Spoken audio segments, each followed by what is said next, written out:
yassir li amri wahlul 'uqdatam min lisani yafqahu qawli. Alhamdulillah, teman-teman kita sama-sama lanjutkan, story morning, kisah di pagi hari, tapi yang terkait dengan Al-Qur'an. Insyaallah ini akan berjalan terus, mudah-mudahan Allah memberikan keistiqomahan untuk kita, di bulan Ramadan ini insyaallah lebih intensif. Kalau biasanya kita hanya setiap Ahad pagi, seperti hari ini, tapi di bulan Ramadan insyaallah kita lebih, eee meningkatkan kuantitas dan insya Allah juga kualitas, materi nanti. Eee, Lalu sholawat serta salam kita, haturkan ke junjungan kita baginda Nabi Muhammad SAW. Mudah-mudahan kita semua mendapat syafaat beliau di yaumul qiyamah. Mudah-mudahan juga insya Allah, eee, niat kita ini diberikan, jalan yang terbaik oleh Allah, diberikan, ditetapkan dalam keikhlasan. Dan juga mudah-mudahan kita ditambah ilmunya oleh Allah Subhanahu wa taala, kita dimudahkan juga nantinya untuk, menghayati dan juga mengamalkan ilmu itu. Yang nanti akan insyaallah kita bahas karena ayat ini menarik. Jadi mungkin saya cerita sedikit karena ini story morning ya, namanya juga story jadi cerita. Kalau di Al-Qur'an itu beberapa ayat menyebutkan asatirul awalin, asatir itu ya menarik ya karena bahasa itu akar-akar katanya kira-kira sama gitu, asatir, eee ada S, to, dan ro ya. Jadi ada S, T, dan R kalau bahasa Indonesia. Jadi akhirnya jadinya bahasa Inggris juga kan STR, story. Story bahasa Indonesia. Jadi kalau nggak salah di KBBI itu juga, story itu sudah masuk ke, apa namanya, sudah diserap ke dalam bahasa Indonesia tapi pakai I, bukan pakai Y. Kalau bahasa Inggris kan pakai Y, story. Kalau bahasa Indonesia story pakai I. Sudah juga beberapa bahasa yang lain yang, ustur kalau nggak salah itu ada di bahasa yang lain itu, juga STR gitu. Jadi di bahasa Arab juga asatirul. Jadi ada S, ada to, ada ro. Ini cerita, story morning cerita di bagian kisah ini, bermula dari ketika Mbak Siti yang meng-approach saya terus minta untuk mengisi, dan karena sudah WFO jadi dan juga ada kegiatan mengantar anak dan sebagainya itu jadi pagi harus sudah berangkat, tidak memungkinkan untuk working days. Jadi saya menyanggupi untuk hari Ahad seperti biasa juga, sebelum Ramadan juga hari Ahad dan, ada ada satu sesi gitu ya, sesi sebenarnya sesi bukan sesi, eee, yang bersifat religius tapi sesi bisnis gitu. Jadi ada seorang, motivator yang, ini bukan Islam jadi ya tapi intinya itu ya, jadi intinya ada motivator cukup terkenal. Terus, memang punya acara juga di sebuah radio yang juga terkenal gitu di Jakarta. Terus, beliau mengantarkan, motivator ini tapi tidak berbicara karena beliau akhirnya, di situ mengantarkan saja jadi membawa suasana atau memoderasi acara, tapi yang menjadi pembicara intinya adalah seorang CEO gitu di sebuah perusahaan yang besar, yang kantornya di Menara Tamrin ya. Dan itu dan ini juga, eee, kalau dari namanya itu saya juga nggak kenal betul dengan beliau, tapi dari namanya itu bukan Islam. Tapi yang luar biasa adalah menurut saya apa yang beliau contohkan. Jadi, beliau itu jadi sebenarnya sesinya tentang networking, jadi bisnis itu butuh network. Jadi kalau kita network-nya banyak berarti insya Allah bisnisnya lebih sukses gitu kan. Nah terus salah satu cara membangun network itu yang beliau lakukan adalah memang beliau, give ya. Tanpa mikir kapan akan take. Nah, itu yang luar biasa. Jadi biasanya kan kita belajar give and take gitu. Kalau kita give pasti kita akan take. Nah, ini give gitu, tanpa beliau mengingat-ingat lagi yang sudah dikasih beliau itu siapa aja, yang sudah diberi mungkin juga dalam bentuk kuliner ya, ditraktir makan dan sebagainya di tempat atau mungkin dikasih uang gitu ya. Eee, Mungkin security gitu ya, karena, kalau dari kisah yang ada itu security-security di gedung itu pada kenal sama beliau. Dan kadang kadang beliau itu didekati orang terus mengucapkan terima kasih, sudah pernah memberi sesuatu, sudah pernah neraktir dan sebagainya, tapi beliau sudah lupa gitu. Ini kapan gitu, dan ini Pak siapa lagi gitu ya. "Siapa? Ini Pak siapa? Maaf." Nah jadi beliaunya sudah lupa, tapi orang yang diberi kebaikan oleh beliau itu masih ingat, masih terus membekas dalam ingatan. Jadi ini yang menarik karena juga itu menjadi falsafah beliau ternyata. Jadi berilah, jadi salah satu cara membangun network menurut beliau ya. Jadi berilah tanpa harus kita tuh mikirin kapan ya kira-kira ini pemberian ini bisa berbalik kepada saya. Itu nggak usah dipikir gitu. Jadi apa, eee, nah ya begitu. Jadi ini menurut saya menarik karena, terus, seketika itu juga saya ingat dengan ayat "Wala tamnun tastakbir" yang dulu pernah saya pelajari. Terus, eee, akhirnya ini terinspirasi dengan itu, saya ingin, membahas ayat itu gitu. Karena ini luar biasa. Jadi, saya juga berjumpa dengan orang saya dulu juga punya teman-teman di luar negeri itu yang gift-nya itu luar biasa gitu. Jadi walaupun beliau bukan Islam. Nah, saya kenal betul beliau dan beliau orang Swiss, beliau ayahnya, saya lupa ya, ayahnya atau ibunya gitu yang Kolombia, terus, yang satunya Swiss. Jadi itu kombinasi sebenarnya. Mungkin ibunya yang Kolombia, ayahnya Swiss atau kebalikannya. Terus akhirnya beliau kerja di Swiss, terus dia punya pasangannya tinggal di Perancis gitu. Tapi beliau itu memang suka gift gitu. Bahkan saya waktu ke sana itu dibeliin tiket selama saya berada di sana itu tiket kereta sudah aman gitu. Jadi sudah nggak usah beli beli tiket kereta, sudah dijamin. Terus pertama kali saya datang juga dijemput, diantar ke hotel, padahal saya juga udah mikir, waduh ini apa namanya, saya harus beradaptasi dengan lokasi dan sebagainya, tapi luar biasa gitu, sambutannya luar biasa. Terus tidak hanya kepada saya ternyata. Jadi ketika saya di tanah air, di Indonesia itu, selama beliau beliau juga pernah ada event gitu sekitar berapa ya, 2 atau 3 minggu di Jakarta. Itu driver-drivernya cerita. Jadi ketika drivernya itu juga mengantar saya gitu, terus beliau driver-driver itu cerita betapa luar biasa baiknya, eee, beliau, teman saya itu yang bahkan kadang ngasih 400.000 gitu. Itu padahal beberapa tahun yang lalu dan itu cukup besar ya. Dan nggak cuma sekali, jadi nggak cuma sekali tapi, beberapa kali. Jadi itu kebaikan-kebaikan yang gift yang terus dan teman saya kan tidak berpikir bahwa dia akan kembali ke sini gitu kan. Ya itu memang lepas saja gitu, gift, diberikan begitu saja tanpa berpikir kapan akan kembali. Ya luar biasanya kalau di Islam itu kita ada dasarnya gitu kan, ada, falsafah itu, berasal dari Al-Qur'an dan insya Allah berpahala. Ya tapi saya juga untuk yang teman-teman yang belum Islam itu saya juga berdoa mudah-mudahan Allah berikan hidayah karena sudah paling enggak sudah ada amalan yang itu bersumber dari, agama Islam. Kita hanya berdoa. Nah, dia tidak pernah tahu kapan hidayah itu akan, eee, masuk ke dalam diri beliau.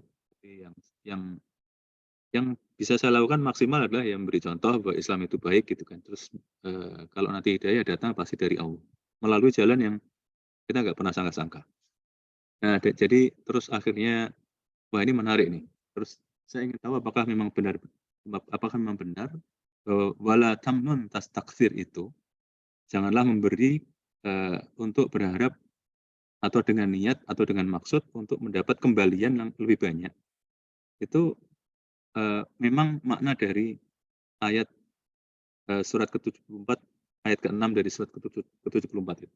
Jadi saya ingin tahu karena kadang-kadang kalau baca apa, terjemahan, itu memang ayat ya itu memang terjemahan dari ayat itu ya, yang pernah saya pelajari. Tapi kalau kita melakukan studi, lebih lanjut, maka biasanya akan ketemu, oh sebenarnya ada makna yang lain. Bahkan Ustadz Nukman, ketika saya pelajari dari Ustadz Nukman, condongnya eee, ke makna yang lain, bukan yang ini. Walaupun pada saat, Ustadz Nukman memberikan lecture tentang, surat Al-Mudaththir ayat 6 ini, ada siswi kalau nggak salah, siswi beliau yang agak sedikit mengomentari dan beliau juga, "Oh ya oke, kamu tahu," terus dan sebagainya. Memang makna ini memang ada dan memang yang, apa, ya muncul di terjemahan itu biasanya karena, eee, banyak ulama yang menyepakati makna ini, makanya muncul di terjemahan. Karena terjemahan itu juga tidak terjemahan Depak sekalipun atau Kementerian Agama sekalipun, itu tidak asal-asalan tentunya, itu dicari yang, paling mendekati dan juga banyak ulama yang meyakini maknanya seperti itu. Atau lebih condong berpendapat untuk memaknai seperti itu. Walaupun kadang-kadang memang kita jumpai ada yang perlu ditelaah lagi gitu kan. Berdasarkan penelitian yang lebih banyak, berdasarkan studi yang lebih banyak. Apalagi kalau kita bahasa Arab sudah mulai makin memahami, itu insya Allah juga akan membantu kita untuk memilih atau untuk paling enggak memahami, paling enggak menghargai bahwa oh ada makna yang lain tuh di luar makna yang sudah selama ini saya pahami. Ternyata ada makna-makna yang lain yang juga insya Allah benar juga. Nah, ini kita akan menyimak lebih lanjut gitu tentang ayat ini. Nah, saya mohon maaf sebelumnya karena belum sempat untuk membuat PowerPoint, tapi ini malah langsung masuk ke dapur catatan saya ya. Kitchen-nya itu ada di sini sebenarnya. Ini biasanya saya catat dulu ini terus habis itu bikin PowerPoint-nya. Jadi mohon izin saya share screen ya. Dan ini berasal dari catatan saya. Mohon feedback-nya apakah sudah kelihatan? Sudah tampak, Pak. Kelihatan ya? Nah, terus kalau saya gerakkan ini otomatis ikut bergerak ya? Iya, betul. Oke.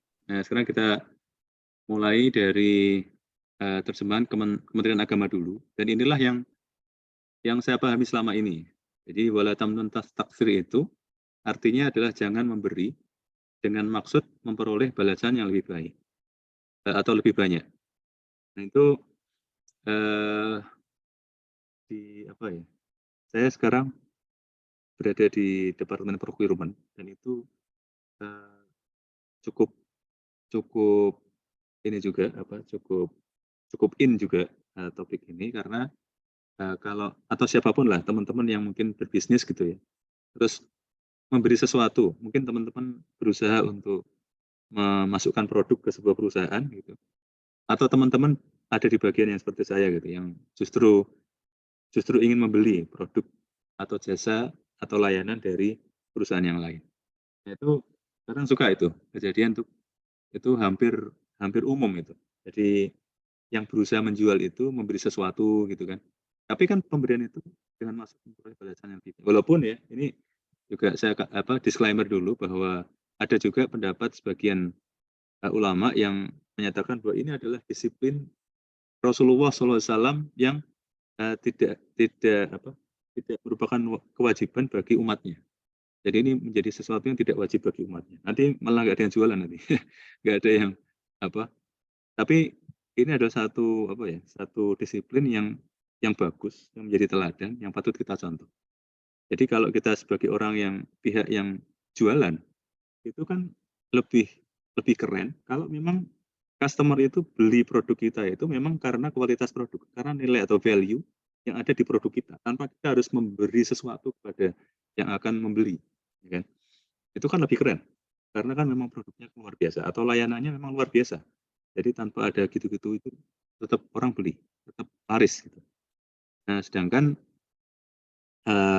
kalau kita mencoba atau kalau produknya memang kurang bagus atau layanannya kurang bagus, biasanya ini lebih cenderung relatif, tapi cenderung akan lebih banyak pemberiannya dengan maksud ini. Misalnya dengan maksud supaya barangnya laku, produknya laku, atau layanannya laku, jasanya laku. Tapi sekali lagi disclaimer ya, ini bahwa ada sebagian ulama yang berpendapat bahwa disiplin ini hanya berlaku untuk Rasulullah, tapi tidak merupakan suatu kewajiban bagi umat. Kalau Rasulullah, ada sebagian ulama berpendapat bahwa ini wajib bagi Rasulullah. Yang ini wajib bagi Rasulullah karena memang Rasulullah diutus labu itu utamimah makarimal akhlak kan. Jadi tidak diutus untuk mengumpulkan harta, tidak diutus untuk menciptakan, untuk create profit, enggak. Tapi Rasulullah diutus untuk memberikan teladan, untuk menyebarkan Islam rahmatal lil alamin gitu. Jadi juga keluarganya tidak ada yang memperoleh warisan dan sebagainya dalam bentuk yang sifatnya duniawi. Nah, sekarang kita lihat dari ini aplikasi ya, Al-Quran Bible and Tafsir yang merupakan salah satu aplikasi yang sangat direkomendasikan oleh Ustadz Nu'man.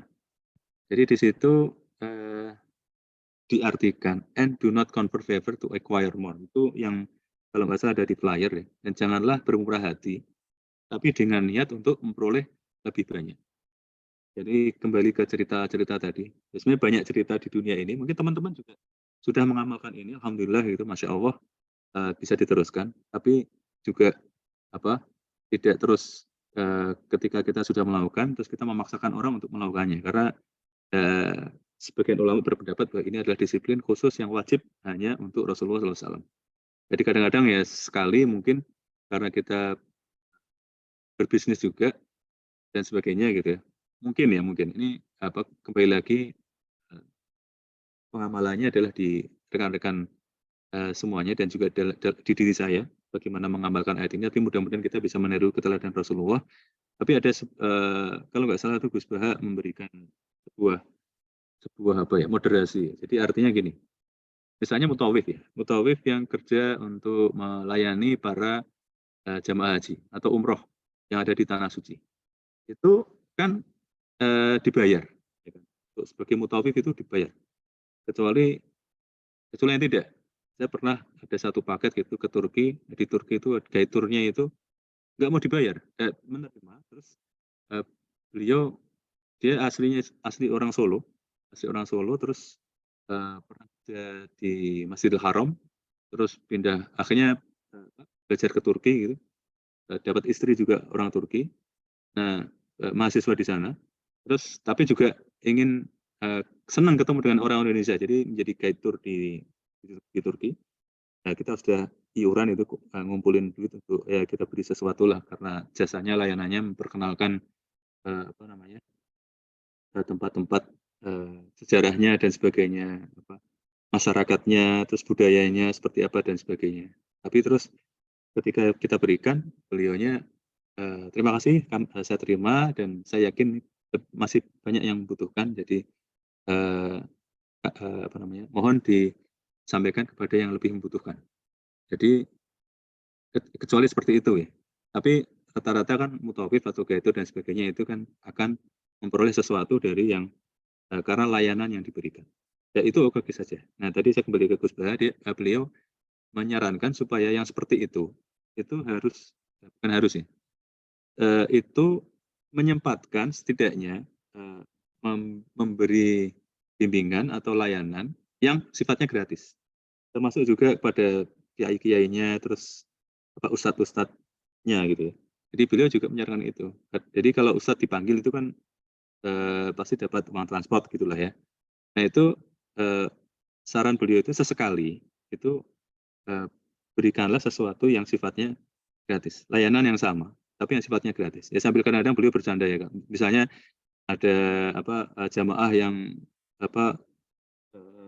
kelihatan kehilangan arah gitu, nggak tahu harus kemana, harus lewat mana, harus naik apa dan sebagainya. Terus ya ditolong gitu. Walaupun itu bukan jamaahnya, walaupun itu bukan jadwal shift-nya gitu, walaupun itu bukan tanggung jawabnya secara pekerjaan, ya tapi itu ditolong sebagai seorang direktur atau sebagai seorang mutawif. Dan juga nolongnya ya, ini bercandanya Gus Baha. Nolongnya jangan milih-milih. Jangan milih-milih kalau yang muda yang cantik gitu. Kalau yang tua enggak gitu. Jadi harus ya itu kembali lagi ke kita berharap pahala dari Allah gitu. Nah, jadi itu cara memoderasi bahwa ketika memang pekerjaan kita ya seperti itu. Misalnya seorang ustadz yang memang tidak berbisnis, tidak punya kerjaan, tidak ngantor, gitu kan, tidak ada dagangan atau produk, memang dari hasilnya dari situ ya terus lakukan gitu, terus kalau di Al-Qur'an kan banyak beberapa ayat kan ada in ajriya illa ala rabbil alamin gitu kan. Tidak ada ganjaran atau pahala atau upah untukku kecuali dari Allah gitu. Nah, nanti keluarganya gimana? Istrinya gimana? Anaknya gimana gitu. Jadi itu kita mesti bisa bermain sendiri, balancing ya dalam kehidupan ini. Bagaimana kita mengamalkan tapi tanpa juga berbuat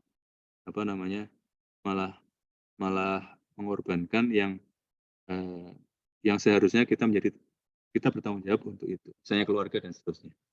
Jadi itu salah satu caranya ketika kita memang tidak bisa terlepas dari ini, maka sempatkanlah 1, 2 sesi, 3 atau berapapun yang kita inginkan untuk kita berikan layanan itu tanpa kita mendapatkan upah. Ya kalau kerja kantor juga gitu.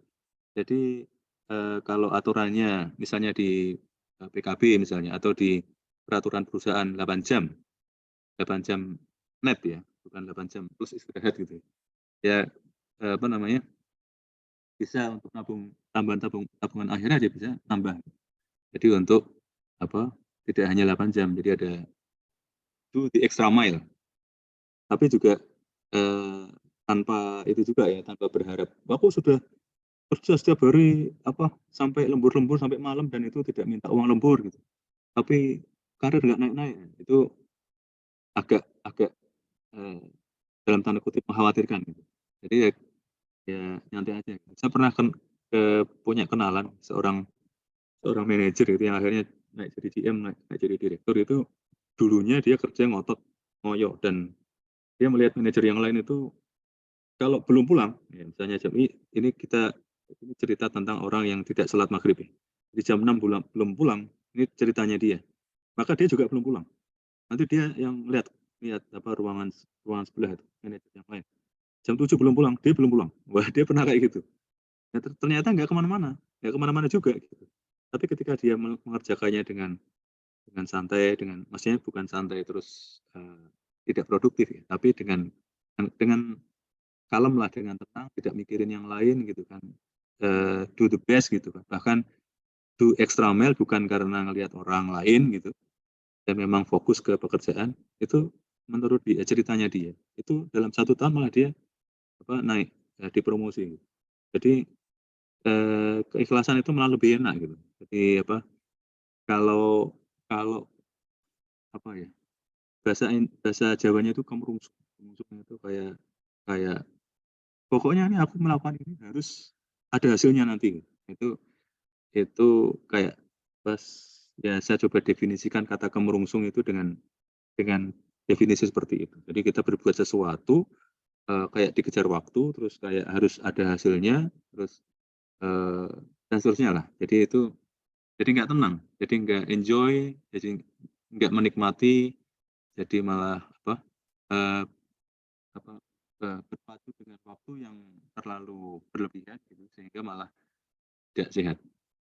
Nah, terus di kita lanjutkan ya dengan apa yang disampaikan oleh Ustadz Nukman, terkait, ayat ke-6 dari surat 74. Dan ini, Al-Quran itu kan mukjizat ya. Jadi kita tahu Al-Quran itu mukjizat, terus, eee, ini yang menarik itu karena surat Al-Mudaththir itu kan surat ke-74, ayat yang kita bahas ayat ke-6 gitu kan. Jadi ini tidak saya sengaja ya, tapi kalau teman-teman melihat di YouTube, itu linknya saya ada di situ, itu pembahasan ayat ke-6 itu dimulai di menit ke-7 di detik ke-46. Jadi ini ada angka yang menarik ya, 746. Jadi 746 ini angka yang menarik. Surat 74 ayat 6, Al-Mudaththir ayat 6. Terus di videonya itu, ayat ke-6 itu dibahas mulai menit ke-7 detik ke-46. Jadi 746 juga. Tapi ini bukan saya sengaja. Tapi tapi ini sekali lagi ini bisa bahaya ya. Jadi yang seperti ini bisa bahaya. Ini pas kebetulan aja gitu. Ini tidak usah saya menganggap bahwa ini apa bagian dari mukjizat Al-Qur'an ya. Ya bisa ya bisa enggak gitu. Tapi ya memang kenyataannya tapi seperti itu ya. Kenyataannya seperti itu. Tapi kadang-kadang yang nanti kita akan bahas, kadang-kadang orang yang soleh itu bisa terpeleset gara-gara hal-hal seperti ini. Gara-gara melihat cahaya, terus kedatangan apa mendengar suara Tuhan, terus dia boleh melakukan ini dan itu. Yang bisa mengawal itu, yang bisa membentengi itu supaya tidak apa, tidak terpeleset itu adalah syariat. Ketika kita punya ilmu syariat, kita tahu mana yang halal, mana yang haram, mana yang boleh, mana yang enggak, mana yang sudah di luar batas, mana yang sudah di luar kendali, yang mana yang sudah ngawur itu yang mana, itu kita akan tahu bahwa itu bukan dari Tuhan. Itu setan yang apa, pura-pura jadi seakan-akan jadi Tuhan. Itu yang bisa menyelamatkan kita itu, pemahaman kita tentang syariat. Makanya ada aliran sesat itu, di Indonesia yang ratusan itu asalnya justru dari orang soleh, yang orang yang tidak pernah apa terdengar ketangkep KPK, orang yang tidak pernah masuk penjara, orang yang tidak pernah bermasalah gitu. Tapi ketika dia kesalehannya itu akhirnya digelincirkan setan. Jadi dia merasa melihat cahaya terus merasa apalah ya, seperti pokoknya bau-bau kenabian gitu kan. Terus dia merasa memang dirinya itu suci. Nah, itu kan. Terus dengan kesucian itu maka boleh ini, boleh itu dan sebagainya. Nah, ini akhirnya juga tergelincir karena dia tidak pernah, sayangnya dia tidak pernah ngaji, tidak pernah belajar ilmu syariat sehingga ya kalau tergelincir jadi mudah. Jadi nah ini yang saya ceritakan. Jadi Ustadz Nukman ketika menjelaskan ini ada siswinya itu yang akhirnya mengomentari sehingga Ustadz Nukman ya ada dua maknanya ya, two meanings. Yang pertama don't impose a favor, jangan memaksakan bantuan. Ini yang mengarah ke yang tadi terjemahan Kementerian Agama tadi, jangan memaksakan bantuan, jangan memaksakan artinya ini saya bantu tapi saya beri sesuatu, saya beri hadiah, saya memberi, I give, tapi later on gitu kan, I have to take something gitu. Nah, tidak terus akhirnya diperkuat dalam tanda kutip ya, diperkuat dengan jargon tidak ada makan siang gratis. Oh, itu nggak ikhlas saja sebenarnya.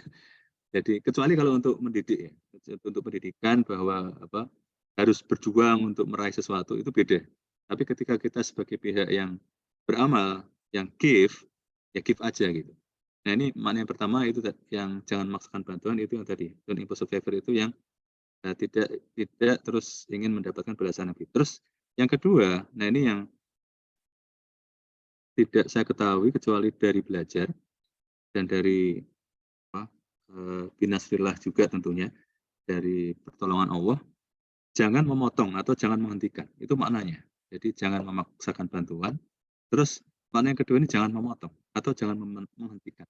Don't cut off, don't discontinue your work, meaning good work, declaring Allah's greatness, maintaining your purity, standing up and warning.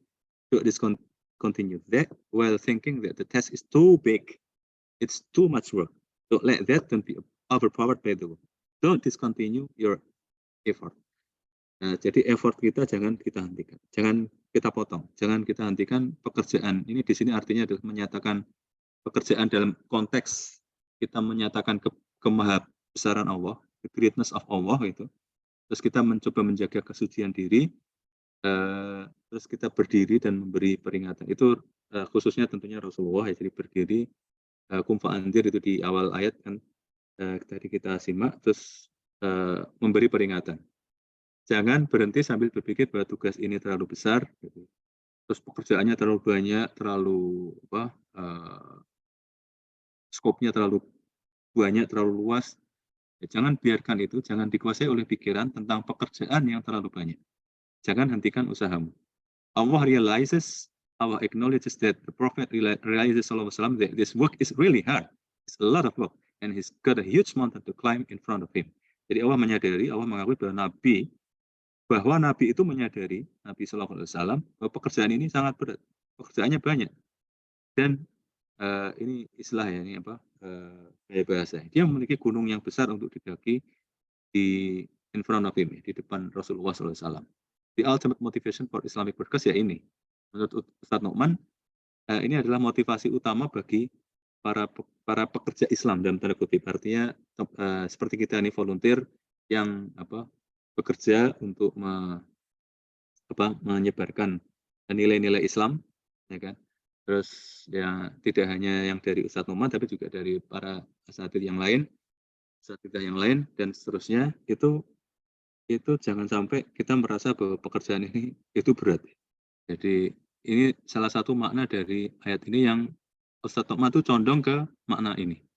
Jangan menghentikan upaya Anda jika Anda tidak melihat hasil di depan Anda. Jadi kadang-kadang kita berusaha terus apa ya hasilnya? Nggak kelihatan. Terus tidak terus, misalnya gini, saya masuk Islam gara-gara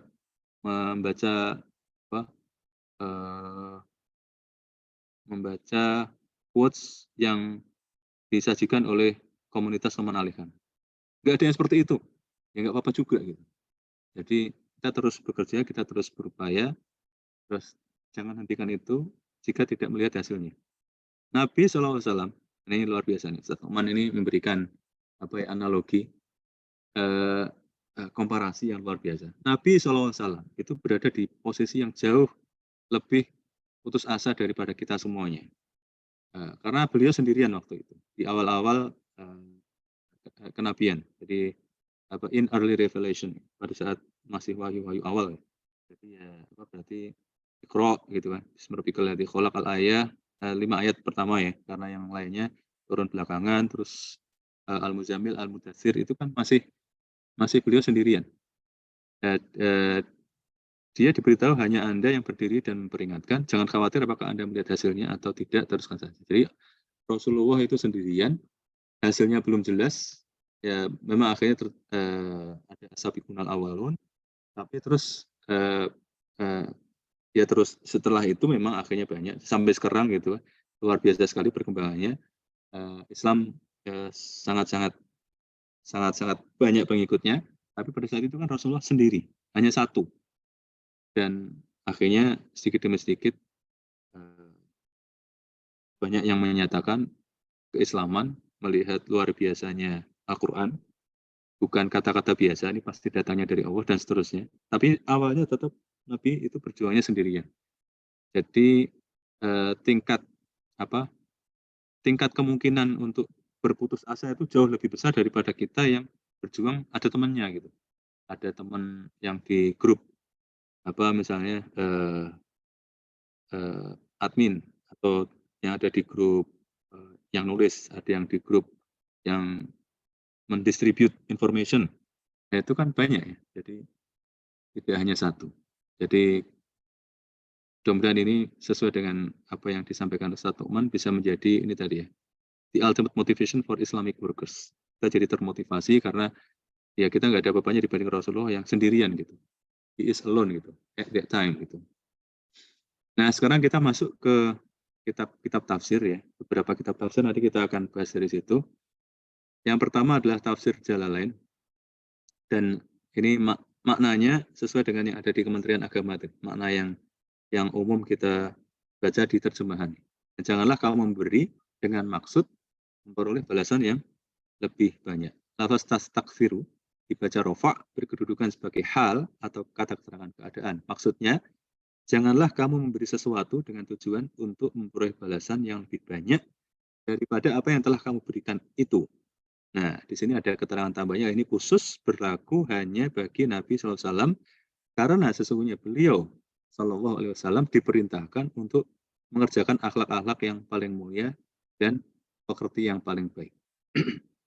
Itu simple ya, sederhana. Di tafsir Jalalain itu as simple as it. Jadi satu paragraf. Nah, sekarang kita lihat bagaimana di tafsir Ibnu Katsir, firman Allah Ta'ala, dan janganlah kamu berikan dengan maksud memperoleh balasan. Jadi ini juga condong ke situ, ke makna yang ini. Janganlah kamu memberi dengan maksud memperoleh balasan yang lebih banyak. Ibnu Abbas mengatakan, janganlah engkau memberi sesuatu untuk mendapatkan yang lebih banyak. Itu adalah artinya, ya, makna dari ayat itu. Demikian pula yang dikemukakan oleh Ikrimah, Mujahid, dan lain-lain. Memang partai banyak nih, partai yang meyakini bahwa maknanya itu seperti ini. Itu memang lebih banyak. Ibnu Zaid mengatakan, janganlah engkau memberi manusia atas nama kenabian dengan tujuan mendapatkan balasan yang lebih banyak dan mengambil pengganti dari hal-hal yang bersifat duniawi. Ini juga masih senada. Dan yang paling jelas adalah pendapat yang pertama. Wallahu a'lam. Itu menurut tafsir Ibnu Katsir. Tapi maknanya adalah dalam konteks yang tadi itu ya, memberi terus berharap balasan yang lebih banyak. Nah, sekarang ini menarik nih. Ini akhirnya mulai dalam ini. Jadi di tafsir Al-Qurtubi ini ada 11 penafsiran dari para ulama terkait ayat yang kita bahas ini. Ayat ke-6 dari surat ke-74, surat Al-Mudaththir. Nah, kita simak satu-satu ya. Ini sampai ada 11. Yang pertama adalah, janganlah kamu, wahai Muhammad, menyebut-nyebut beratnya beban kenabian yang kamu panggul, seperti orang lain yang sering menyebut-nyebut bebannya kepada orang-orang yang membebaninya. Jadi, kalau ini di dunia ini kita banyak menjumpai, yang namanya juga manusia. Jadi orang yang merasa bebannya berat, dan sebagainya itu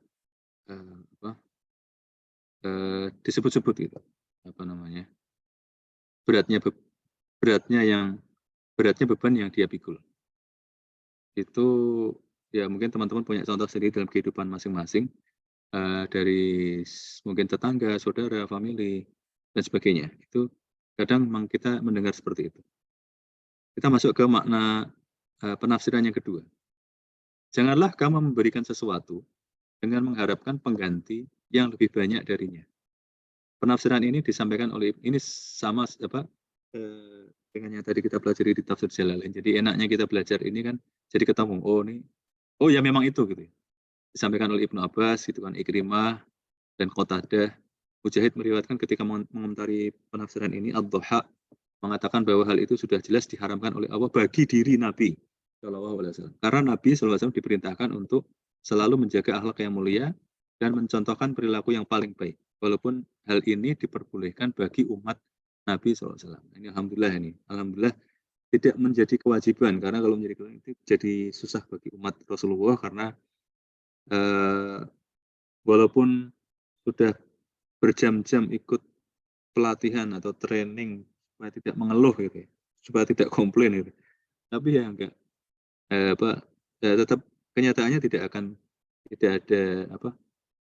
pernah ada di dunia ini bahwa tidak ada yang mengeluh atau tidak ada yang komplain. Sampai ada perusahaan-perusahaan tertentu itu punya departemen khusus untuk mengurusi komplain handling.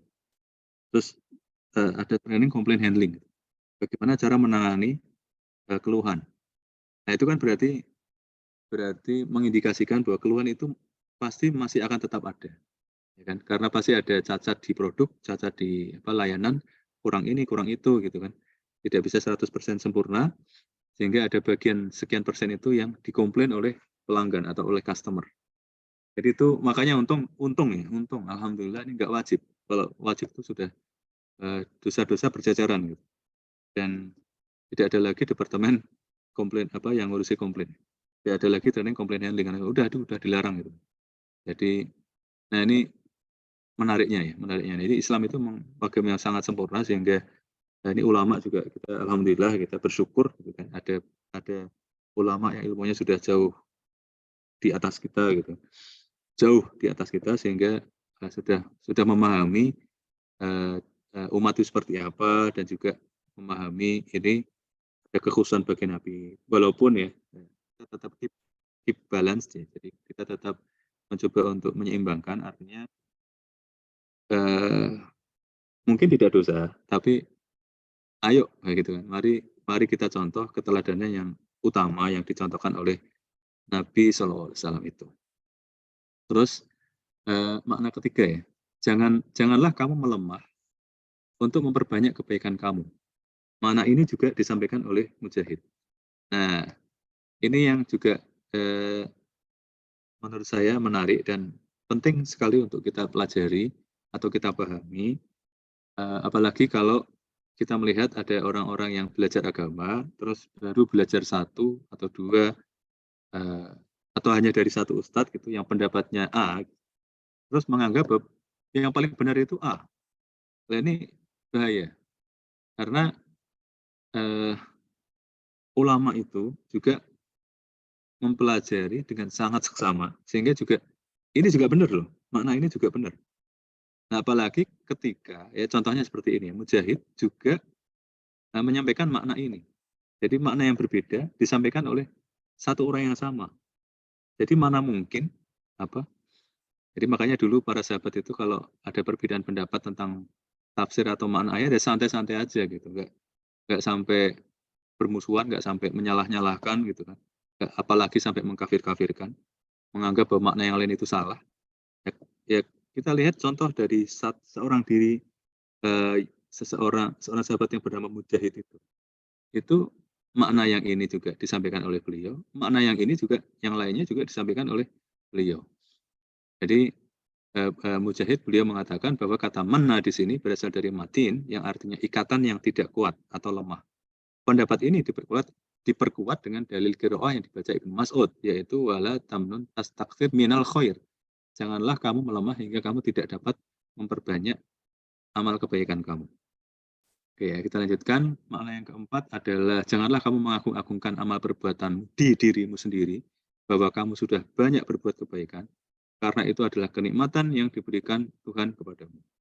Nah, makna ini juga diriwayatkan dari Mujahid dan juga Rabi, sama seperti makna yang disampaikan oleh Ibnu Kaisan, yaitu janganlah amal perbuatan kamu yang banyak itu kamu kira dapat kamu lakukan sendiri.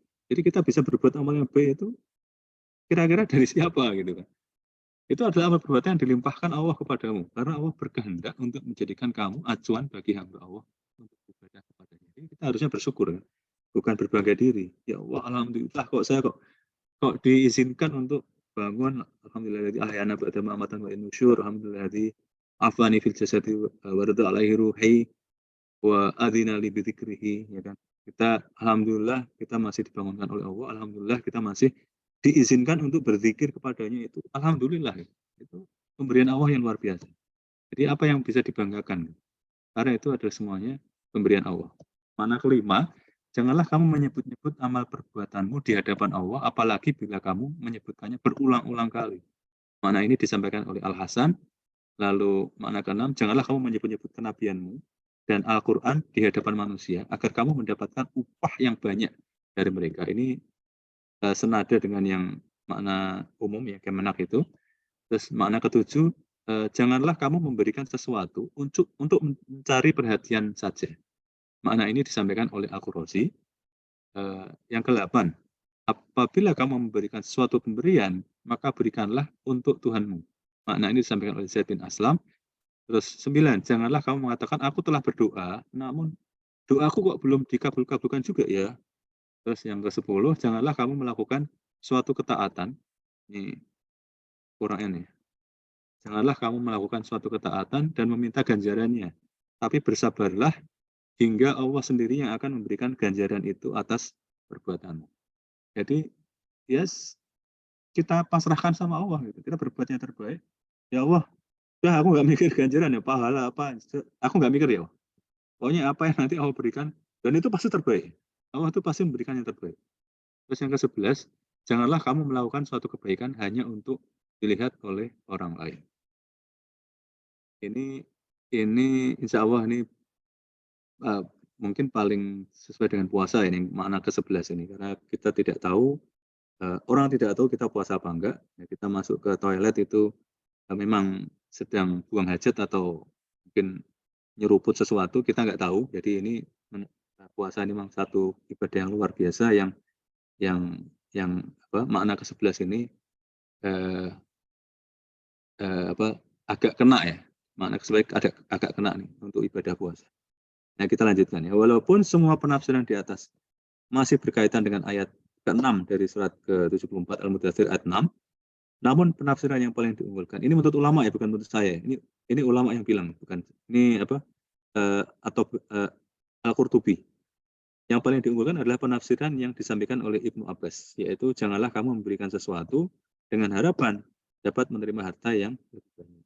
Karena kata manna biasanya digunakan untuk makna memberikan, seperti ungkapan manantu fulanan kada, yang artinya aku memberikan itu kepadanya. Bagaimana pemberian juga sering disebut dengan sebutan al-minnah, itu pemberian.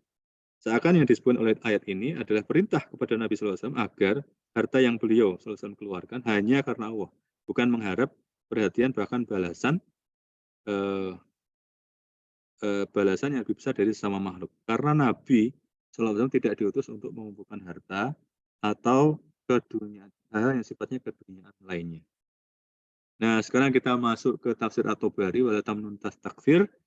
Janganlah kamu berikan dengan maksud Janganlah kamu memberi dengan maksud memberi balasan lebih banyak. Para pakar berselisih pendapat tentang ayat ini. Sebagian berkata, ini yang di awal itu maknanya adalah janganlah kamu beri, wahai Muhammad SAW, agar memperoleh lebih dari itu. Riwayat-riwayat yang menjelaskan demikian adalah ini yang makna yang lebih yang disampaikan di awal ya. Jadi yang lebih banyak, ya, partai yang paling besar nih, partai paling besar yang maknanya seperti ini. Jadi ini saya ini aja ya lanjut aja ya, waktunya juga. Ada Muhammad bin Sa'ad, ada Abu Hamid Al-Himsi, ada Ya'qub, ada Ibnu Al-Mutanna, ada Yahya bin Tolha Al-Yarbu'i, ada Ibnu Basyar dari Abu Asim, dari Sufyan, dari Mughirah, dari Ibrahim, dan seterusnya. Terus Abu Quraib dari Waqi, dari Salamah, dari Ad-Duha, dan seterusnya. Dan masih ada 10 riwayat yang lain. Jadi ini pengikutnya, partai pengikutnya banyak. Maknanya seperti itu. Jangan memberi dengan maksud atau dengan niat untuk memperoleh balasan yang lebih banyak. Terus dari Tafsir Al-Azhar dari Haji Abdul Malik Karim Amrullah, dan janganlah engkau memberi karena ingin balasan yang artinya ialah jangan menyebut jasa, jangan menghitung-hitung sudah berapa pengorbanan, perjuangan, dan usaha yang telah dikerjakan untuk berbuat baik, lalu menghitung-hitung sekian banyak jasaku, itu tuh usahaku itu, ya itu bisa seperti itu karena perjuanganku itu, atau dia itu sebenarnya lepas dari syirik. Alhamdulillah dia lepas dari syirik itu, tapi karena yang ngajari dia itu aku. Nah, ini menurut Buya Hamka. Nah, inilah satu penyakit menurut Buya Hamka yang kadang-kadang tidak dapat ditahan-tahan oleh manusia yang alfa akan diri. Diperbuatnya kebajikan, lalu disebut-sebutnya. Bolehlah kita ingat sabda Tuhan yang disampaikan ini memang seperti itu ya, yang disampaikan oleh Buya Hamka. Yang disampaikan oleh Nabi kepada orang yang beriman dalam surat Al-Baqarah ayat 264, supaya orang yang beriman jangan merusakkan sedekahnya dengan menyebut-nyebut dan menyakiti sebagai perbuatan orang yang beramal karena riya, karena ingin pujian. Ini Al-Baqarah ayat 264 ya. Ini kalau kita lihat di sini bisa juga ya. Al-Baqarah 264. Bentar ya. 264. Al-Baqarah 264. Bisa buat Baqarahnya besar.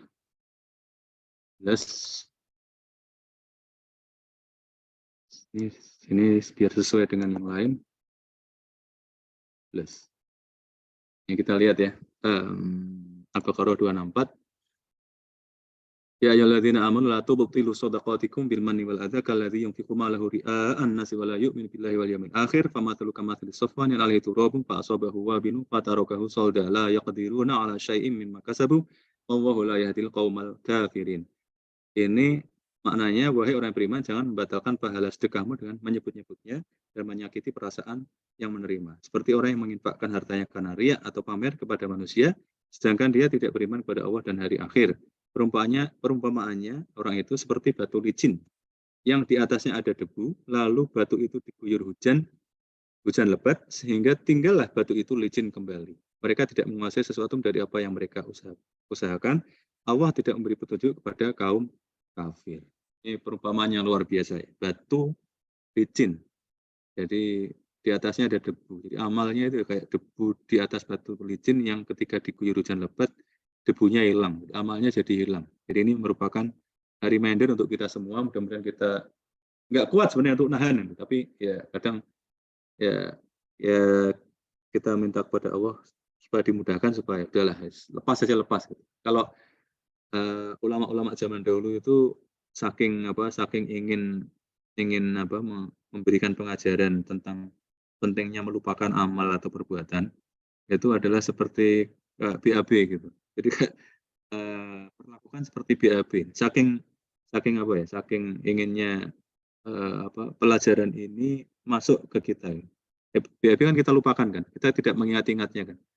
Jadi ya udah lepas gitu, lepaskan udah kita lupakan. Ini kita lanjutkan ya dari Buya Hamka tadi, supaya orang yang beriman jangan merusakkan sedekahnya dengan menyebut-nyebut dan menyakiti sebagai perbuatan orang yang beramal karena riya, karena ingin pujian. Maka sejak akan memulai langkah pertama, ini kembali ke surat Al-Mudaththir secara keseluruhan ya. Jadi Buya Hamka kembali ke surat Al-Mudaththir secara keseluruhan. Maka sejak akan memulai langkah pertama untuk dakwah, maksudnya bangun menyampaikan peringatan kepada beliau sallallahu alaihi wasallam, sudah diperingatkan supaya ikhlas dalam berdakwah dan beramal, supaya tidak menyebut-nyebut jasa, supaya tidak pula meminta penghargaan yang banyak. Makanya kan ketika itu Rasulullah kan pernah ditawari, kamu pengen apa sih? Pengen harta, pengen wanita, pengen kita kasih gitu kan. Rasulullah tidak bergeming gitu kan. Ya tetap berdakwah karena memang bukan itu yang dicari. Memang begitulah disiplin yang dilekatkan pada diri seorang rasul. Mereka tidak boleh meminta upah pada manusia, tidak boleh minta pujian, upah hanya di sisi Allah, dan tidak boleh pula menyebut jasa. Nah, sekarang kita lanjutkan ke apa yang saya pelajari dari Gus Baha ini terkait Al-Mudaththir awal. Al-Mudaththir memang makiyah, seperti halnya di flyer atau informasi awal yang diberikan di komunitas, memang turun di Mekah, termasuk surat awal yang diturunkan kepada Nabi SAW. Demikian juga Iqra ya. Iqra itu hanya ayat awal. Ini kan hanya Iqra a'udzubillahi minasyaitonir rajim. Iqra bismi rabbikal ladzi khalaq, khalaqal insana min 'alaq, Iqra wa rabbukal akram, alladzi 'allama bil qalam, 'allamal insana ma lam ya'lam. Udah gitu kan. Terus kalla innal insana latagha al-ayat dan seterusnya itu turunnya nanti. Tidak satu paket surat Iqra secara keseluruhan. Demikian juga surat Al-Mudaththir ini tidak satu paket secara keseluruhan, tapi hanya sampai walirabbika fasbir. Nah ini reminder dari Gus Baha ya, ketika kita ya insya Allah mudah-mudahan Allah mengizinkan kita untuk menjadi orang soleh, tapi mudah-mudahan orang soleh yang punya ilmu paling dan setidaknya adalah ilmu syariat, karena itu bisa membuat kita menjaga, membentengi kita dari aspek-aspek khayali. Jadi ini menyikapi adanya orang-orang soleh yang ngaku nabi, itu membawa cobaan tersendiri, fantasi khayali. Agama membawa fantasinya sendiri. Orang mendekati agama, lalu belajarnya sih nggak terlalu banyak. Kalau belajarnya, apalagi syariat, belajarnya banyak, pasti akan insya Allah terhindar dari godaan seperti ini. Jadi wirid ya, zikir dan sebagainya itu yang mandi itu bahasa Jawa ya. Artinya yang mustajab ya, yang makbul itu seperti apa. Ya yang penting dua itu kata Gus Baha, itu kalimahnya adalah kalimat thayyibah, orang yang mengucapkannya ikhlas. Sampai ada orang yang mungkin mempertanyakan gitu kan, kok ada orang zikir sampai geleng gitu. Apakah itu menjadi syarat gitu kan? Ya itu enggak syarat, yang penting itu ikhlas. Ya yang penting itu ikhlas. Kalau geleng-geleng itu spontanitas, seperti halnya kalau orang dengerin musik gitu kan. Kadang-kadang di perjalanan di jalan tol pas lagi macet gitu, atau tidak harus jalan tol sih. Kalau lagi macet itu kan ada orang yang mungkin sambil nyetir dengerin musik itu geleng-geleng sendiri gitu. Itu kan spontanitas manusia. Jadi justru yang sampai geleng-geleng itu saking menikmatinya, saking menikmati kebersamaan dengan Allah gitu. Bisa jadi seperti itu ya. Makanya kita tidak perlu malah mempertanyakan gitu. Oh, ini enggak ada syaratnya harus ya enggak seperti itu spontanitas manusia. Jadi ini terkait aliran sesat itu semuanya adalah asalnya sebenarnya orang-orang yang soleh atau orang yang ingin mendekatkan diri kepada Allah, tapi ya itu terjerumus. Maka ulama yang saleh tetap terjaga karena kuat di syariat, sehingga bisa mengenali tipu daya iblis yang menghalalkan yang haram. Kalau nggak belajar syariat, dia merasa itu dari Tuhan, dari Allah, itu merasa, padahal bukan, padahal itu iblis yang melakukan tipu daya sehingga dia terjerumus. Makanya doa-doa yang kita pelajari gitu kan, Rabbana dzalamna anfusana wa illam taghfir lana wa tarhamna lanakunanna minal khasirin gitu kan. Terus Sayyidul Istighfar gitu kan. Allahumma anta rabbi la ilaha illa anta khalaqtani wa ana abduka wa ana ala ahdika wa atika masata'tu a'udzu bika min syarri ma sana'tu abu'u laka bi ni'matika alayya wa abu'u laka bi dzambi faghfir li fa innahu la yaghfiru dzunuba illa anta. Itu kita ngaku kita dosa, kita ngaku kita jelek. Kita bukan ngaku kita benar, kita amalnya banyak, enggak. Jadi kita ngakunya kita ini jelek. Kita banyak dosa gitu. Dan kita nggak tahu uh, uh, karena di sisi Allah lah catatan itu ya, kita nggak tahu uh, apakah kita sudah punya catatan dosa yang kita bahkan tidak menyadarinya. Jadi doa terbaik komposisinya bukan mengedepankan proposal, jadi keinginan-keinginan duniawi gitu. Jadi kadang memang Gus Baha itu mengingat orang-orang yang berdoa itu proporsi mengagungkan Allah, mengagungkan kebesaran Allah itu 10% gitu. Yang 90% itu minta duniawi. Jadi itu itu yang disebut doa sholawat kok kakean panjiluan itu bahasa Jawa. Itu kebanyakan permintaan. Too many request. Permintaannya banyak 90%, doanya mendekatkan diri kepada Allahnya, mengagungkan Allahnya itu 10%. Padahal kalau kita misalnya doa ini, saya pernah mempelajari doa maksudnya mempelajari komposisi declaring the greatness of Allah dibandingkan permintaan. Bahkan untuk doa untuk orang sakit pun itu proporsinya persentasenya lebih banyak mengagukan greatness, declaring the greatness of Allah, ya kan? Itu disiplin yang semestinya kita teladani. La dororo ini terkait sebentar itu Nabi uslah di Gua Hira mikirin masalah umat, jadi Rasulullah emang luar biasa ya. Jadi beliau menyendiri itu bukan untuk terus akhirnya seperti yang tadi itu ya, aliran sesat itu seakan-akan menerima cahaya terus bisa berbuat apa saja gitu. Tapi justru yang dipikirkan masalah umat. Sehingga perilaku Rasulullah seperti itu kadang orang soleh itu disesatkan dengan cara yang mirip seperti itu. Jadi menyendiri gitu kan. Kan seperti Rasulullah menyendiri gitu kan. Terus habis itu muncul ke permukaan, muncul lagi ke masyarakat, terus ngaku jadi nabi setelah proses menyendiri. Gitu. Dororo wala diroro itu artinya tidak membahayakan. Jadi tidak menyusahkan, tidak membahayakan. Ini contohnya ini, Pak. Ini kaitannya gini. Jadi ini ceritanya itu ada orang yang mau resepsi gitu ya, mungkin orang tua yang mau menikahkan anaknya atau mungkin yang mau nikah itu sendiri gitu kan. Terus kadang itu masih ada praktek-praktek nyari hari yang terbaik gitu. Terus hari terbaiknya ternyata Rabu siang.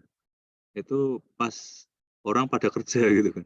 Jadi orang hanya bingung sendiri, akhirnya jam kerjanya harus ditinggalkan atau gimana lah, atau mungkin ada yang cuti atau mungkin ada yang nggak cuti, diizinkan tapi mengganggu jam kerja. Jadi itu contoh itu ya itu tidak mencerminkan la dororo wala diroro. Jadi kalau kalau walimahnya Sabtu atau Ahad atau pelik Ahad ya, mungkin Sabtu masih ada yang kerja, itu relatif lebih lebih baik menurut gitu karena karena bisa memudahkan yang lain ya, memudahkan yang ingin ikut menyaksikan atau ingin ikut hadir di walimahan itu. Jadi bukan ya tentukan aja ahad yang mana gitu, ahad tanggal berapa, bulan apa gitu. Tidak usah mengikuti perhitungan orang dalam tanda kutip ya, orang saleh yang tersesat yang dia dapat duitnya gara-gara mengeluarkan tanggal dan jam gitu. Nah itu fantasi kesalahan ya. Termasuk melihat cahaya, mimpi ketemu Nabi Muhammad SAW, terus itu fantasi aja dan makanya syariat harus kuat karena syariat itu membentengi. Bahkan Nabi SAW aja grogi ketika diminta syafaat. Jadi kalau kita belajar hadis-hadis gitu ya. Jadi beberapa sahabat yang minta itu di beberapa hadis itu minta syafaat pada beliau itu yang masyhur adalah beliau memang ini bikathratis sujud. Bantulah aku dengan kamu memperbanyak sujud. Jadi itulah yang insya Allah akan lebih memudahkan kita untuk mendapat syafaat. Jadi sholat, karena dalam sholat itu ada sujud gitu ya. Nah, sujud kita nikmati, bukan sekedar apalagi malah cepet-cepetan gitu. Jadi kita nikmati kita menempelkan dahi kita di tanah yang itu menunjukkan sebagai manifestasi dari ketundukan kita dan ketidak apa-apaan kita gitu di hadapan Dia yang Maha Tinggi. Makanya kan enak sekali dinikmati ketika kita membaca Subhana Rabbil A'la ya kan, Allah yang paling tinggi. Pada saat kita berada di titik terbawah kita, karena kalau kita duduk ya kan dahi kita sekian meter gitu, sekian sentimeter. Kalau kita berdiri makin tinggi. Tapi kalau kita sujud kan dahi kita benar-benar di titik nol. Terus yaitu tadi wiridan ikhlas dari hati. Nah, ini kan juga bisa memperdayakan kan. Orang mukmin itu sudah suci, maka ya sholat nggak perlu wudhu. Orang mukmin kan udah suci. Buat apa wudhu? Nah, ini kan bahaya kan. Kalau nggak punya ilmu syariat kan bahaya. Sehingga Gus Baha menyebutkan salut benar-benar dengan ibadah sholat, karena ibadah sholat adalah ibadah yang tidak atau jarang terdengar dibisniskan. Kalau ibadah haji itu masih dibisniskan. Nah, sehingga akhirnya ada Jami'atul Hujjaj, ada khusus grup eksklusif haji tanggal sekian di Baitullah gitu. Atau yang sudah pernah haji, Jami'atul Hujjaj. Tapi Jami'atul Musallin nggak ada. Grup orang yang tekun sholat di masjid tuh nggak ada. Ya mungkin ada sih, tapi maksudnya nggak seperti seheboh atau seeksklusif Jami'atul Hujjaj itu. Nah, makanya terus ada hadisnya tetap suci ya, artinya itu dari Rasulullah kalau sahih ya. Tapi istilahnya itu ada hadis-hadis basah ya, hadis yang misalnya as-sholatu imaduddin gitu kan, itu hadis yang nggak basah, nggak bisa diduitin.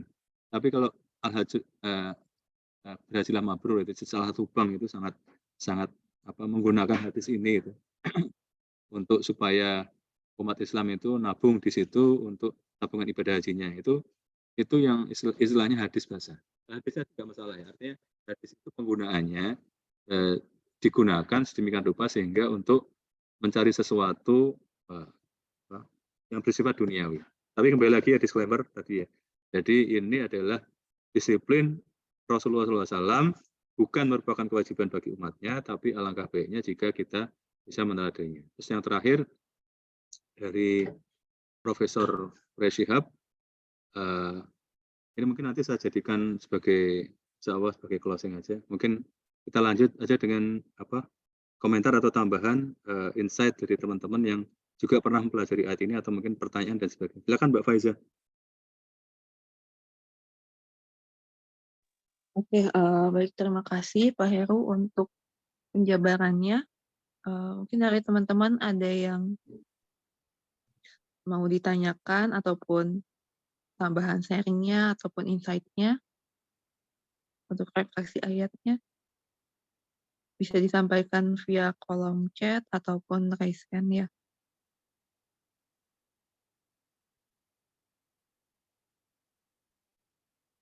Jadi sebelumnya dari Bu Tanti juga ya, ada komentar, Masya Allah, makna keempat tadi sangat memotivasi dalam melakukan syiar yang berhubungan dengan lingkungan hidup.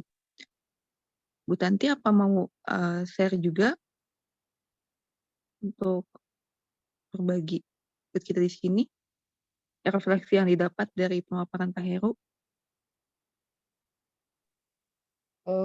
Mbak Faiza boleh ini lagi yang makna keempat tadi. Oke, Pak Heru mungkin boleh. Ini sudah satu minggu kelihatan nggak? Iya, sudah ini ya, sudah share screen ini udah makna yang keempat. Hanya cerita aja. Kadang-kadang memang kalau misalnya kita melakukan usaha untuk terutama gaya hidup, sebenarnya gaya hidup Islami ya yang berhubungan sama lingkungan hidup itu seringkali tuh malah dianggap kita tuh ribet, bikin ribet. Terus habis itu juga ini ajaran dari mana? Dikiranya ajaran dari Barat gitu, atau malah sekte tertentu gitu ya. Nah, tapi kalau membaca makna ini ya memang motivasi ya. Jadi bahwa malah harusnya saya tuh bersyukur bahwa maksudnya diberi Allah kesempatan untuk berbuat amal di bidang ini, meskipun ya moga-moga amalannya diterima. Itu saja.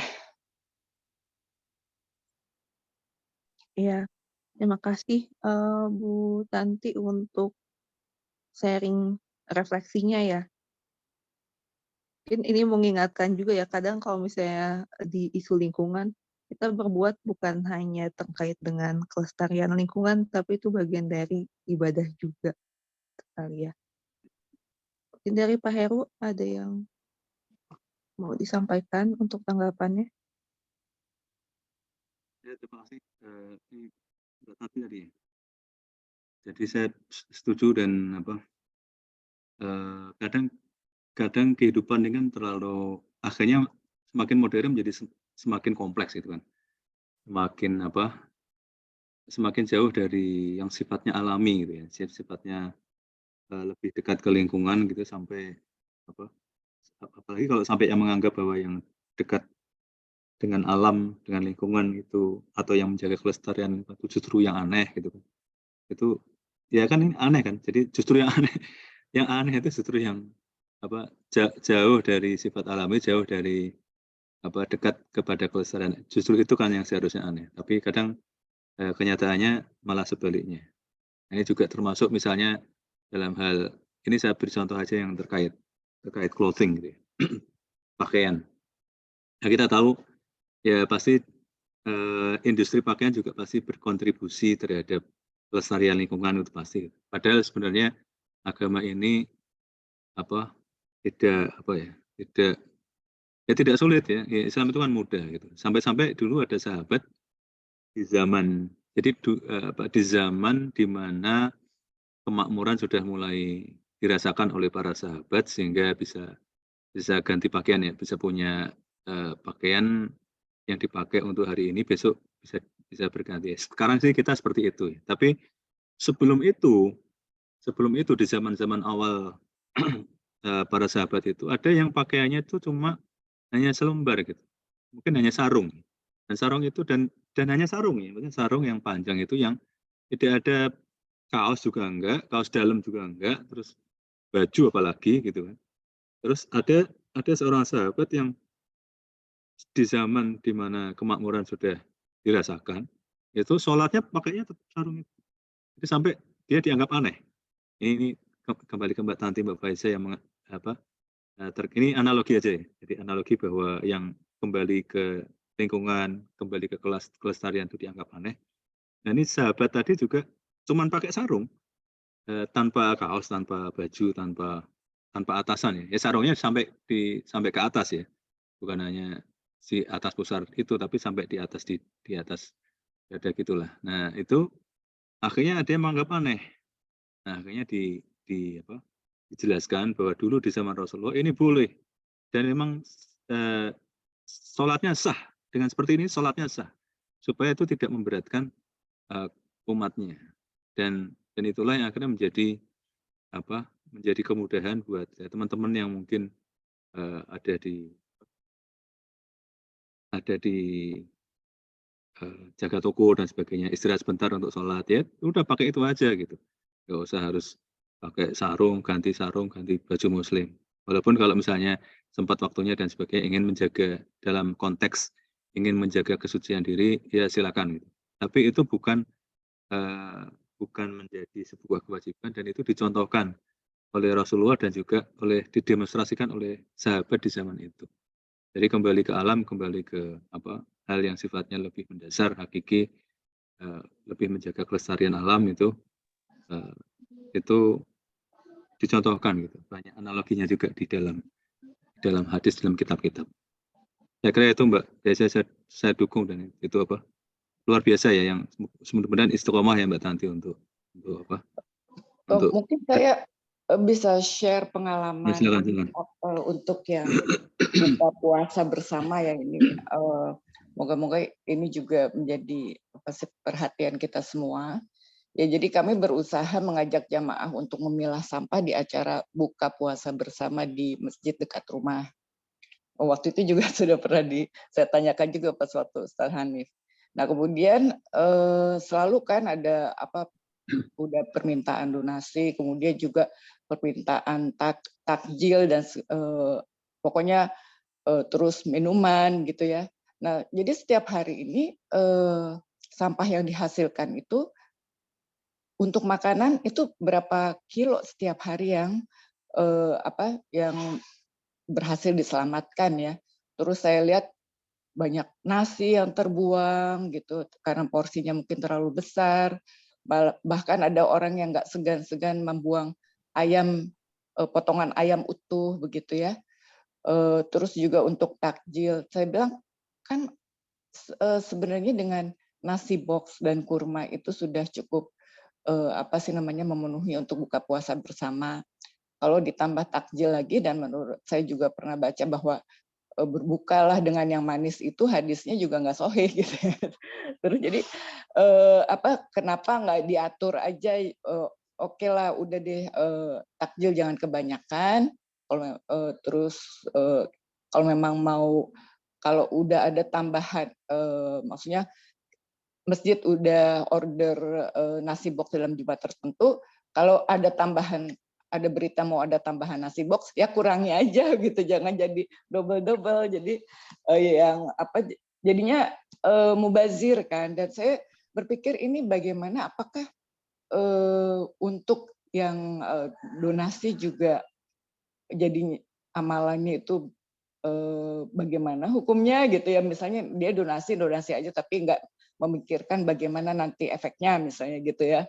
Terus buat yang mengelola juga yang berusaha menghidangkan, kalau memang banyak yang tersisa bagaimana juga gitu ya. Belum lagi ya sampah-sampah plastik yang luar biasa banyaknya. Itu saja Ustaz. Iya, makasih Bu Tanti untuk sharing-sharingnya ya. Semoga istiqomah ini ya untuk terus menyampaikan takjil mim sampahnya. Mungkin dari Pak Heru ada yang mau ditambahkan ataupun ditanggapi? Ya memang itu nggak mudah ya untuk donasi terus mengontrol dana ini. Nah, jadi agak susah nih, jadi ada agak dilema emang ya Bu Tanti. Jadi artinya kita inginnya kalau donasi ya donasi itu dipergunakan yang sebaik-baiknya, jangan malah akhirnya bikin sampah, bikin berlebihan gitu kan. Harus ada kolak gitu kan.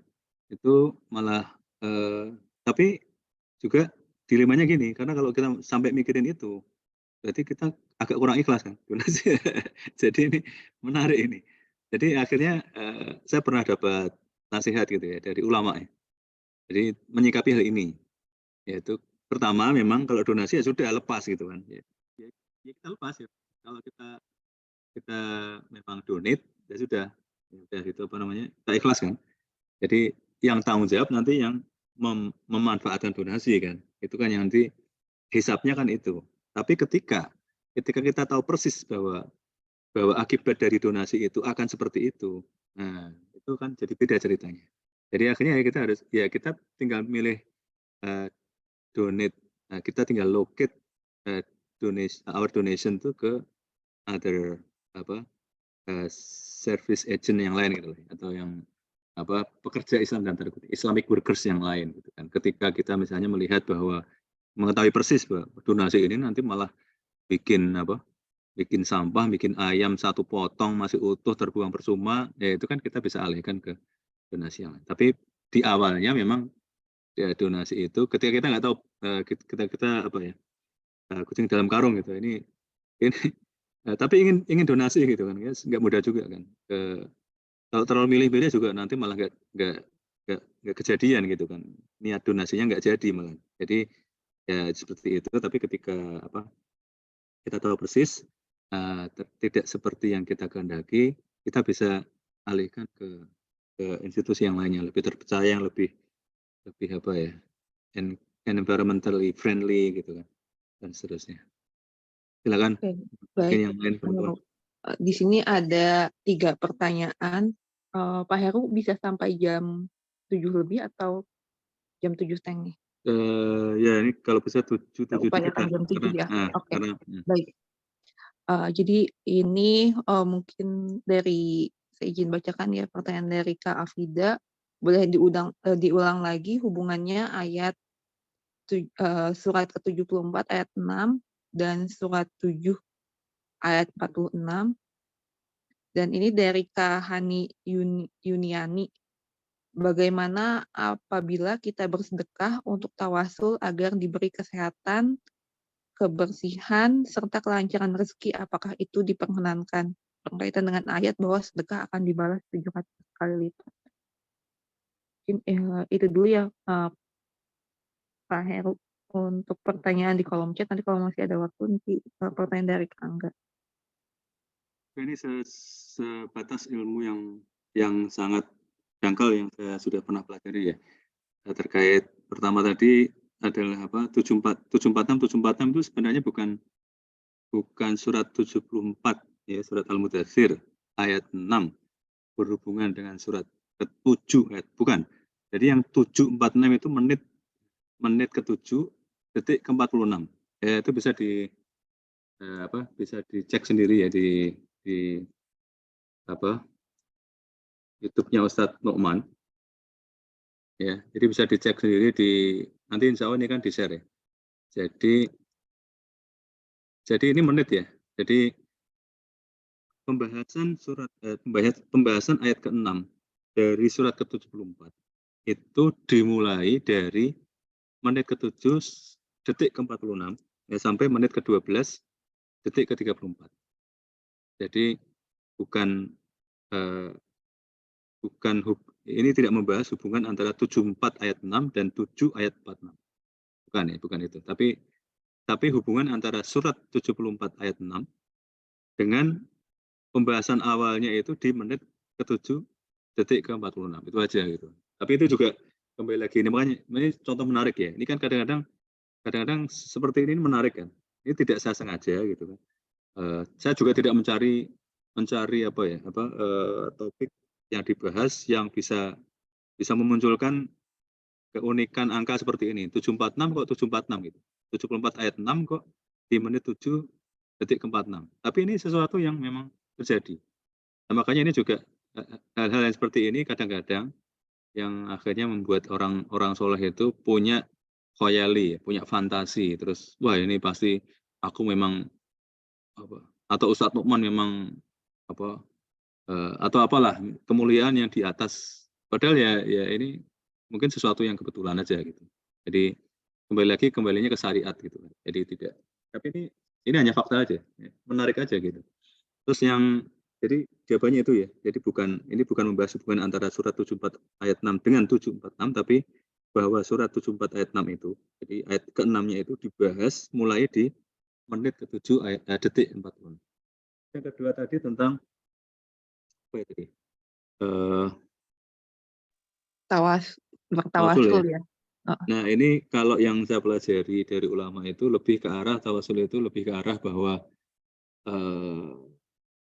tapi kembali lagi kalau kita ke topik tadi bahwa itu tidak untungnya ya alhamdulillah sekali untungnya bagian ulama itu menyatakan bahwa ini seperti tadi kita pelajari dari beberapa tafsir dan dari beberapa sahabat yang meriwayatkannya ini bahwa tidak menjadi kewajiban bagi umat Rasulullah SAW. Ini menjadi disiplin yang diwajibkan oleh Nabi SAW karena beliau diutus bukan untuk menumpuk harta.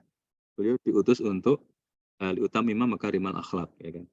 Jadi bukan untuk yang sifatnya keduniaan. Terus yang saya pahami dari tawasul itu lebih ke arah bahwa kita tidak bisa meniru, ya kita menyembah Allah gitu, tapi kita tidak bisa meniru Allah karena Allah berbeda dengan kita. Jadi di Fatihah kan kita juga membaca ihdinas sirotol mustaqim sirotol ladzina an'amta alaihim. Bukan sirotoka kan. Bukan jalan engkau. Nah, bukan. Tapi jalannya sirotol ladzina, jalannya orang-orang ladzina an'amta alaihim yang kau beri nikmat, ya kan. Itu ada ada perbedaan yang jelas. Jadi makanya itu kita belajarnya dari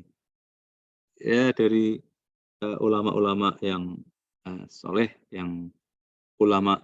Di kitab Ulumuddin-nya Imam Al-Ghazali itu ada disebutkan ulama akhirat sama ulama dunia.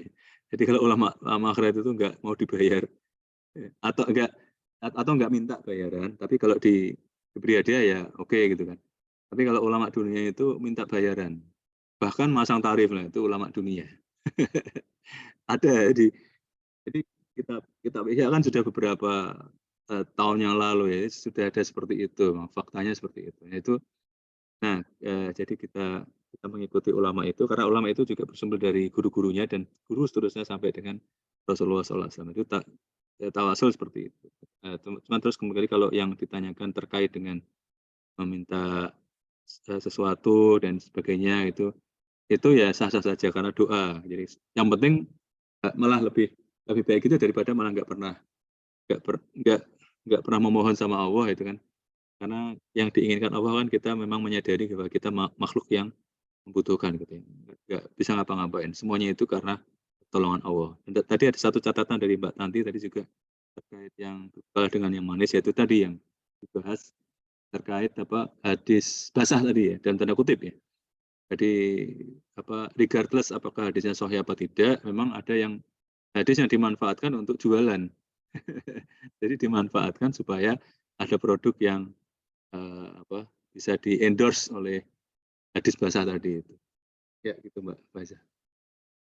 Ya baik, jazakallahu khairan Pak Heru untuk penyampaiannya. Di sini sebenarnya ada, tadi yang mau nanya ya Kak Angga, terus juga ada Kak Nia. Cuma karena waktu, kita terbatas mungkin bisa dibahas ini ya saat, sharing subuh besok. Karena insya Allah selama Ramadan kita, ada sesi setiap pagi ini.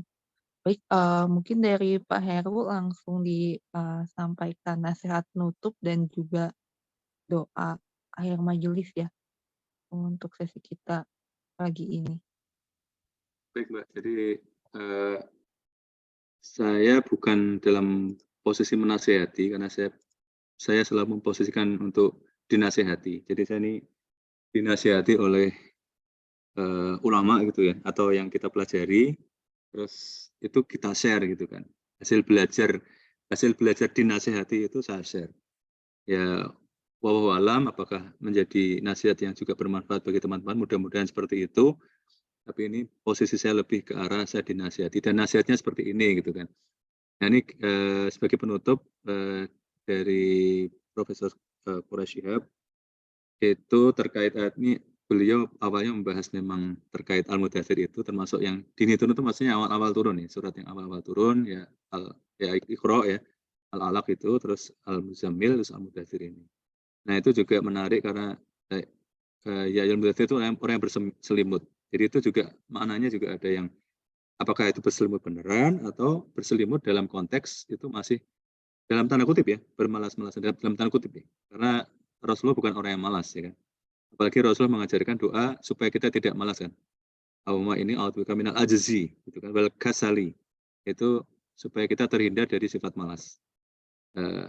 Atau memang Al-Mudaththir itu dalam arti atau dalam konteks belum giat atau belum memakai selendang kenabian. Jadi ada beberapa makna. Dan itu berbisik-bisik awalnya itu adalah artinya apa namanya dakwah awalnya ya, dakwah awalnya itu bisik-bisik gitu, belum terang-terangan. Nah, terus wala tamnun takfir ini punya makna banyak, seperti tadi yang kita pelajari di Al-Qurtubi itu ada 11 makna.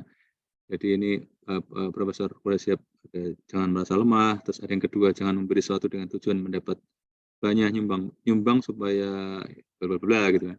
Terus berdakwah supaya dapat kedudukan, berdakwah supaya nanti bisa dapat kursi di DPR dan sebagainya gitu.